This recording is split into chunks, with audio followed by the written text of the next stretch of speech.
Hello friends, I'm Dr. Vivek. Today I am with you with a new topic that is Touchstone method by Mathew Arnold.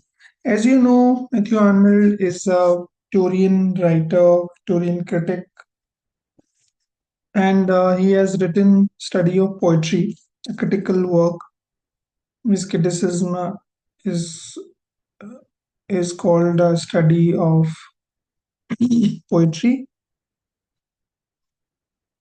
So, in this Touchstone method, what he's talking about in study of poetry basically is talking about this method called Touchstone method.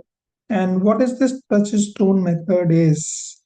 ये क्या है touchstone method, कैसे work करता है, आप क्या समझते हैं टचस्टोन मेथड से, हम इसके बारे में बात करेंगे। Matthew Arnold lifespan is 1822 to 1888. Matthew Arnold's touchstone method is a practical method of judging the literary excellence of a particular work of literature. Basically, touchstone method is a method which through which we judge any literary work in literature. For this, one should keep in one's mind the lines and expressions of great masters and apply them as a touchstone to other poetry.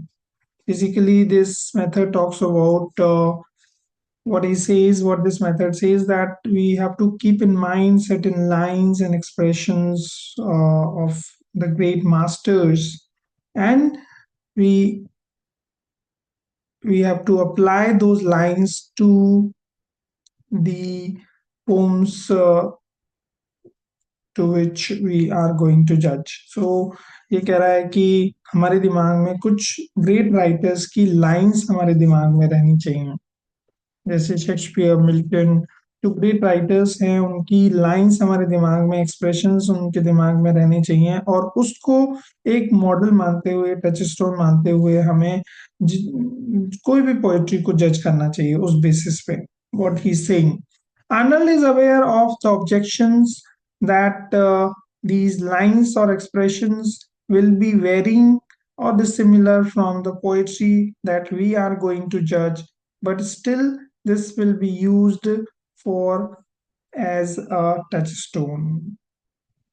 अब writer कह रहा है कि भाई हमें ये objections आएंगे, Arnold को पता था कि ये जो लाइंस हम कह रहे हैं कि जज करेंगे, जिनको हम आइडियल मानेंगे, टचस्टोन मानेंगे, वो लाइन और जिसको हम जज कर रहे हैं वो लाइन डिसिमिलर होगी, अलग अलग होंगी. तो हम कैसे उसको जज करेंगे उन लाइंस के बेसिस पे जिसको हम टचस्टोन मान रहे हैं, जिसको हम मॉडल मान रहे हैं.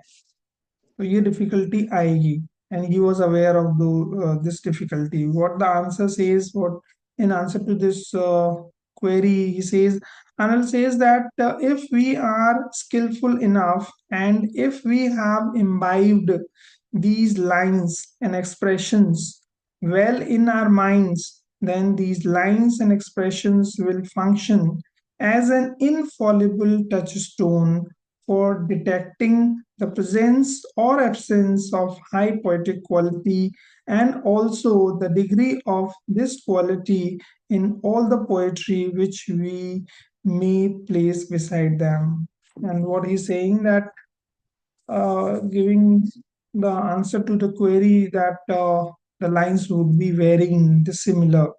So he's saying that if you have skillful enough, if you are have have this skill of imbibing these lines, if you have imbibed, if you have understood those lines, those expressions to which you are going to judge a poetry, then these lines and expression will function as infallible touchstone. अगर आप line को, expression को अच्छे से समझ गए हैं, जिस लाइन को आप आइडियल मान रहे हैं, टचस्टोन मान रहे हैं, तो उस बेसिस पे आप खुद ही उसको जज कर लोगे उन लाइन के बेसिस पे. किसी को कुछ कहने की जरूरत नहीं है, डिसिमिलैरिटी अगर हो तो कोई बात नहीं है, लेकिन आपने उन लाइंस को अगर इम्बाइब कर लिया है, उसको समझ लिया है, उसको you have to be well understood those lines of great writers, then you will be able to judge a high poetic quality work. And this quality of poetry, if you place these lines to those lines, you will very well judge the great work of literature, great poetry of writers. You can judge easily according to Arnold. Arnold, in his study of poetry, takes different passages from Homer, Dante, Shakespeare, and Milton as a specimen of Touchstone poetry. And what are these models in his in his critical work, study of poetry? Where he says that Homer, Dante, Shakespeare, Milton, these are the great writers that mm, you can make the model of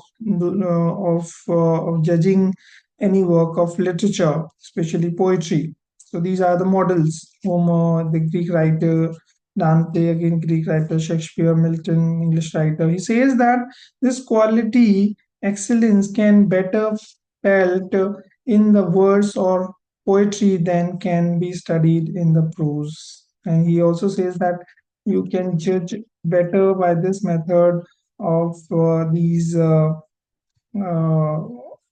of poetic work than the prose work, as the Arnold says.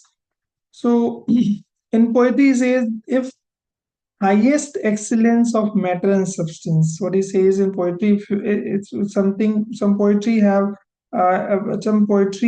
have this excellence in matter and substance, then it must have truth and seriousness in the poetry, in his poetic work. So vice versa is also true. If some poetry has truth and seriousness in the poetry, then the matter and substance, it would have the excellence of matter and substance.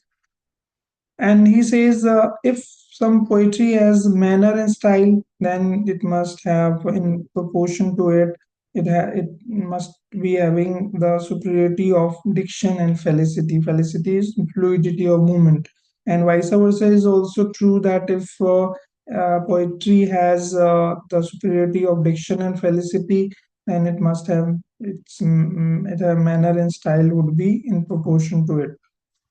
The superiority of matter and substance.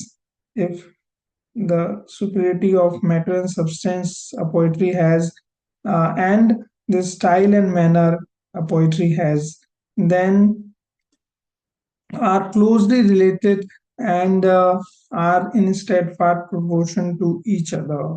So this also will be in proportion uh, to truth and seriousness. Like what he's saying, that if a poetry has matter and substance, then it would have man in proportion to it. It would have manner and style also, and this matter and substance also, and manner and style are also related, as it has matter and substance in truth and seriousness. So this is all about the touchstone method, to which you can judge a poetic work, uh, excellence of poetic work in literature.